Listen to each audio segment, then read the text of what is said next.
bata, ang asignatura natin ngayon ay MTB MLE3 Quarter 2, Week 1. At ang pamagat ng ating pag-uusapan at pag-aaralan ngayon ay tungkol sa pagtukoy sa panghalip pananong na ano at sino. Handa na ba kayo?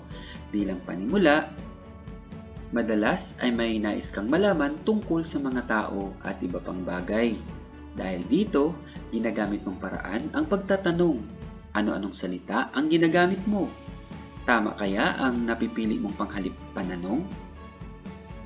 Ang layunin natin sa araling ito ay inaasahang natutukoy mo ang mga panghalip pananong na ano at sino at ang angkop na gamit ng mga salitang ito. Subukan natin gawin ang gawain sa pagkatuto bilang isa. Basahin at unawain ang dialogo sa ibaba. Sagutin ang mga tanong sa susunod na pahina. Isulat ang sagot sa iyong kwaderno. Dan, anong aklat ang paborito mong basahin? Paborito ko ang Mother Tongue. Magaganda ang mga kwentong mababasa dito.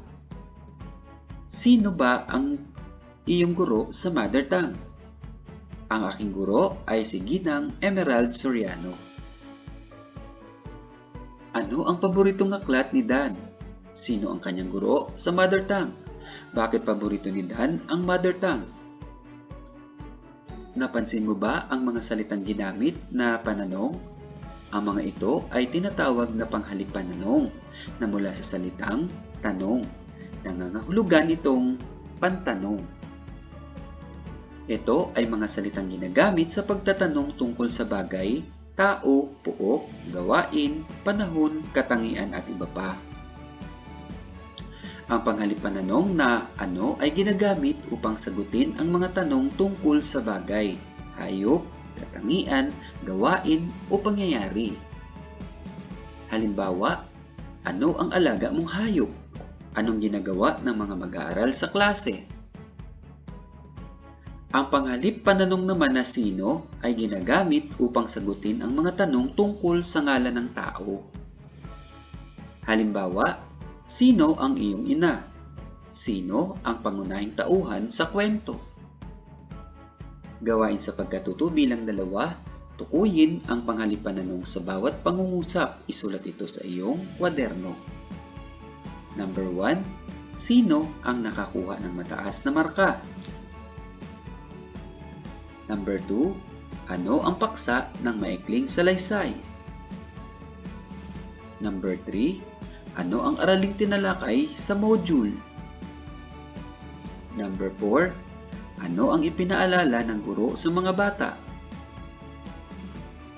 At number 5, sino ang Pangulo ng Pilipinas? Gawain sa pagkatuto bilang 3. Isulat sa iyong kwaderno ang angkop na panghalip pananong sa bawat pangungusap. Number 1, blank ang magbabakasyon sa probinsya. Sino? Number 2, blank ang mga kailangan sa pagtatanim. Ano? Number 3, blank ang kumain ng mga bayabas. Sino? Number 4, blank ang katulong ni tatay sa bukid. Sino? Number 5, blank ang gulay na paborito mong kainin. Ano? Sa gawain sa pagkatuto bilang 4, basahin ang kwento sa ibaba. Kopyahin ang talahanayan sa iyong kwaderno. Punan ang bawat kolum ayon sa hinihingi nito. Sa isang malayong bayan ay may isang batang kilala ng lahat. Siya ay si Maria. Kinagigiliwan siya dahil sa kanyang magandang ugali. Araw-araw siyang tumutulong sa gawaing bahay. Inaalalayan niya ang mga matatanda. Hindi siya nag-aatubiling tumulong sa sinumang mga ngailangan. Tinagurian siyang Maria Matulungin. Tingnan natin ang mga tanong, sagot sa tanong at panghalip na pananong na ginamit sa kwento. Ang unang tanong ay, sino ang tauhan sa kwento?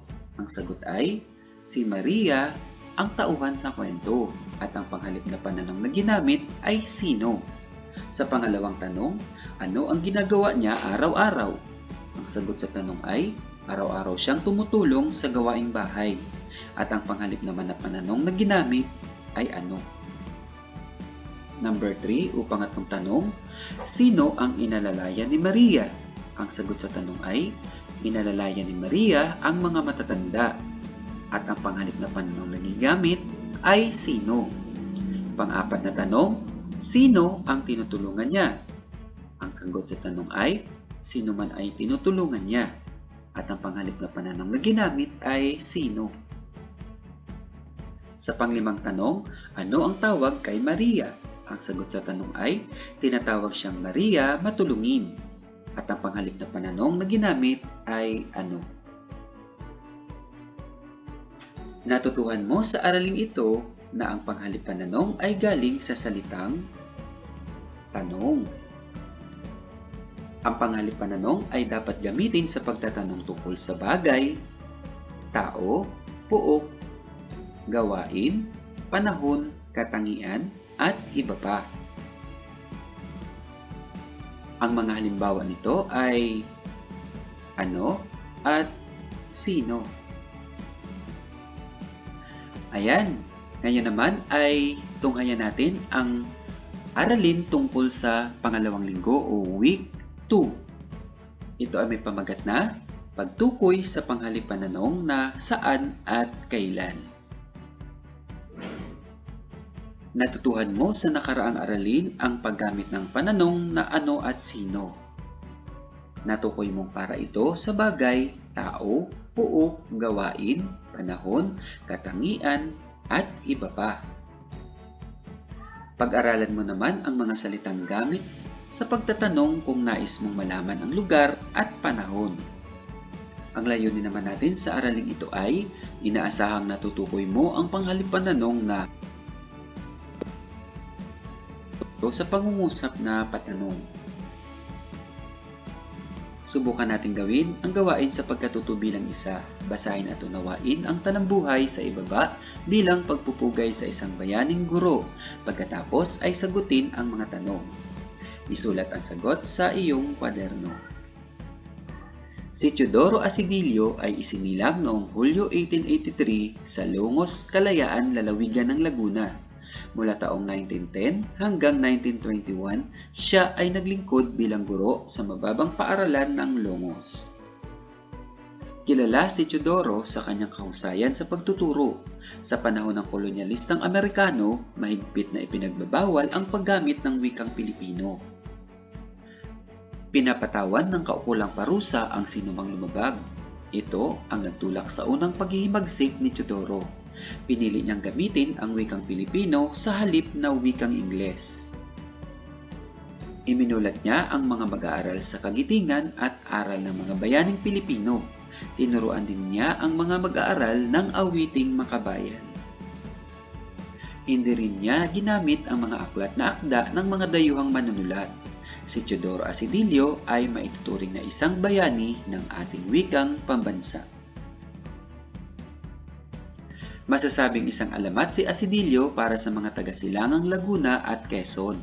Naging bantog siya ng gawing pelikula ni Fernando Poe Jr. ang kanyang buhay noong 1971. Kailan ipinanganak si Teodoro Asidillo? Saang paaralan siya nagturo? Kailan isinapelikula ni Fernando Poe Jr. ang kanyang kwento? Nasagot mo ba ang mga tanong? Pansinin ang mga ginamit na salita na makikita sa talahanayan sa ibaba. Tingnan natin ang mga tanong at ang mga kasagutan nito. Saan ipinanganak si Teodoro Asidillo? Ang sagot ay sa Longos, Lalawigan ng Laguna. Pangalawang tanong, kailan nagsimulang magturo si Teodoro Asidillo? Noong taong 1910. Ang salitang saan at kailan ay mga panghalip pananong na ginagamit sa pangungusap na patanong. Ang pananong na saan ay ginagamit upang sagutin ang mga tanong tungkol sa lugar. Samantala, ang pananong na kailan ay ginagamit upang sagutin ang mga tanong na may kaugnayan sa oras, araw, petsa at panahon. Gawain sa pagkatuto bilang 2. Tukuyin kung saan o kailan ang angkop na panghalip pananong. Isulat ang sagot sa iyong kwaderno. Number 1. Blank tayo pupunta sa silid aklatan. Kailan? Number 2. Blank ipapasa ang album ng mga bayani. Kailan? Number 3. Blank makikita ang mga larawan ng bayani ng lalawigan. Saan? Number 4. Tayo pupunta sa bantayan ni Dr. Jose Rizal. Kailan? At number 5. Blank mo inilagay ang aklat tungkol kay Apolinario Mabini. Saan? Gawain sa pagkatuto bilang 3, isulat ang angkop na panghalip pananong sa mga salitang may salungguhit. Isulat ang sagot sa iyong kwaderno.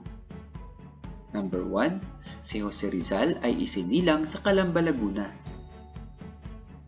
Saan? Number 2. Ipinanganak siya noong 19 ng Hunyo, 1861. Kailan?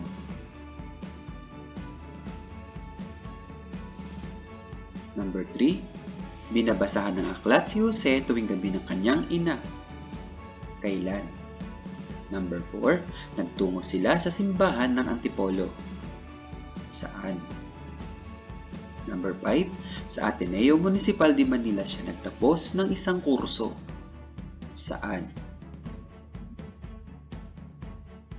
Gawain sa pagkatuto bilang 4. Isulat ang sagot sa mga tanong gamit ang buong pangungusap. Isulat ang sagot sa iyong kwaderno. Kailan ang araw ng iyong kapanganakan? Saan ka ipinanganak? Number 3. Saang paralan ka pumapasok? Number 4. Kailan ang araw ng inyong pagsamba? Number 5. Saan ang paborito mong pasyalan? Gawain sa pagkatuto bilang 5, piliin sa loob ng kahon ang wastong panghalip pananong sa bawat pangungusap. Isulat ang sagot sa iyong kwaderno. Ang mga salita o mga panghalip pananong ay ano, kailan, saan, at sino. Number 1. Blank ang gumagamot sa taong may sakit. Sino? Number 2. Blank ang tungkuling ginagampanan ng nurse. Ano? Number 3. Blank kayo pumupunta sa simbahan o bahay-sambahan. Kailan? Number 4. Blank ang maituturing mong bayani ng inyong pamilya. Sino? Number 5. Blank sa inyong pamayanan makikita ang palengke. Saan? Tunghayan naman natin ngayon ang isang kwento tungkol sa bagong bayani sa panahon ng pandemya ayon sa National Nutrition Council. Silipin natin ang mga kahangahangang sakripisyo ng ilan sa mga Barangay Nutrition Scholars o BNS kagaya ni na Miss Isherel Shi Julian ng Barangay Palayan, Liliw, Laguna at Sir Michael Mitch Leonido ng Barangay Pinugay, Baras, Rizal. Sina Miss Che at Sir Mitch, kagaya ng ibang mga BNS, ay tumutulong sa pag-aayos at pamamahagi ng mga food packs. Si Miss Che ay nagbabantay rin sa mga checkpoint o kaya bibisitahin ang mga person under investigation o PUI at person under monitoring o PUM sa kanilang barangay. Tuwing Martes, nag-iikot si Sir Mitch para mabigyan ng deworming at patak ng vitamina A ang mga bata sa kanilang nasasakupan. Ilan lamang ito sa kanilang di matawarang gawain bilang BNS. May mga pangandaman sa kanilang kalusugan at kaligtasan na mayani kina Miss Che at Sir Mitch ang magampanan ng may kasiyahan, buong puso at dedikasyon ang kanilang tungkulin. Ang mga BNS na tulad nila ay ilan sa maituturing na bagong bayani sa panahon ng pandemya. Sa gawain sa pagkatuto bilang 6, kopyahin ang diagram, gumawa ng pangungusap na patanong gamit ang mga panghalip pananong na nakasulat sa bawat kahon. Gawin ito sa iyong kwaderno. Halimbawa nito, bagong bayani sa panahon ng pandemya.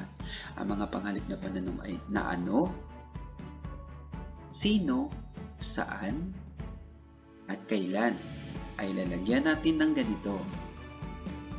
Sa sino, sino ang dalawang bagong bayani na binanggit sa kwento? Sa ano ang tungkulin ng isang BNS? Sa saan naglilingkod ang dalawang BNS? At sa kailan naglilibot si Sir Mitch sa kanilang barangay? Natutuhan mo sa araling ito ang mga panghalip pananong na saan at kailan. Upang makasagot sa tanong na saan, kailangan mong tandaan ang salitang lugar. Upang makasagot naman sa tanong na kailan, kailangan mong tandaan ang salitang petsa. Ayan, sana may natutunan kayo sa aralin nating ito. Hanggang sa muli, ang ating sanggunian ay MTB MLE3 Pivot 4A Learners Material Quarter 2 Week 1 and 2. Thank you for watching and God bless everyone.